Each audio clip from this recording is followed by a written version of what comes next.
Hi guys, it's Mike here from KS Bushcraft Down Under. Today I thought I'd have a quick chat to you about DC to DC chargers and DC to and solar chargers.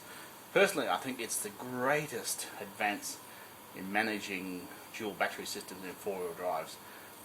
I mean, I've had four-wheel drives since the 1980s, and we've gone from mechanical solenoids, switches, to ignition operated solenoids, to smart solenoids. Now, for the modern generation of cars with smart alternators, inverted brackets, we've had to step it up. So these DC to DC chargers allow you to mount a battery in the back of your car. As long as that unit is close to the car, you are not subject to voltage drop. So it's an absolute boon, because not many cars these days have any spare room under the bonnet. Fortunately, I was able to mount this wet cell deep cycle under the bonnet, which is where I like it. So I'd like to have had a bigger one, but this suits me just fine. So recently I had to jump start a car that had come off the beach. He pulled over and he was pumping his tyres up. It shouldn't have been an issue.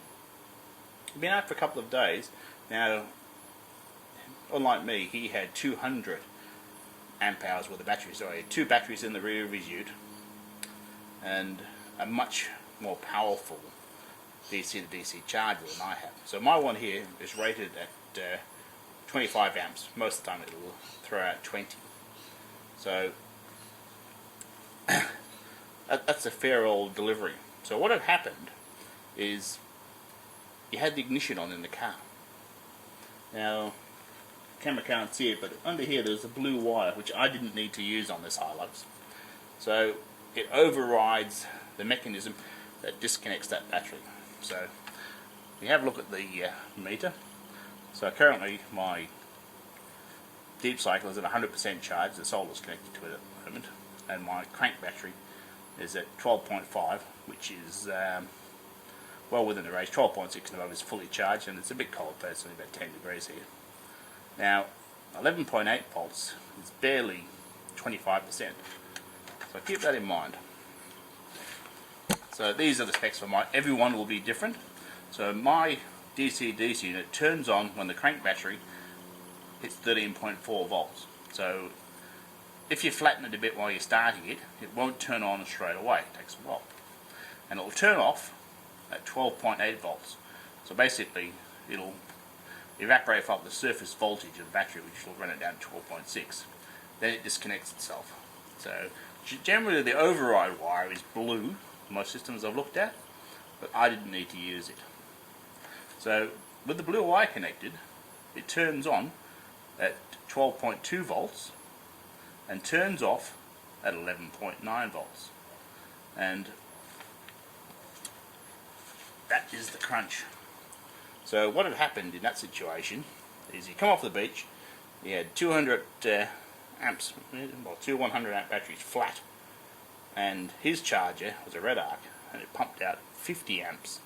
So in the time it took him to plug the cheapy air compressor into the dashboard with the ignition on, it pulled his crank battery down to, well, low enough so it wouldn't start the car. So he was then had three batteries in the car, all of them flat. Yeah? So anything below 11.8 volts on the battery is flat. It's the way it works, otherwise you'd have to have wiring on a car thicker than your finger. So you need to keep that in mind if you've got one of these smart systems. Really, he should have put some clamps on his air compressor, and he then could have left the ignition off and run it from the crank battery, or preferably from his auxiliary batteries. Unless you get a giant air compressor, then it really wants to run like a winch off the crank battery. So keep the engine running.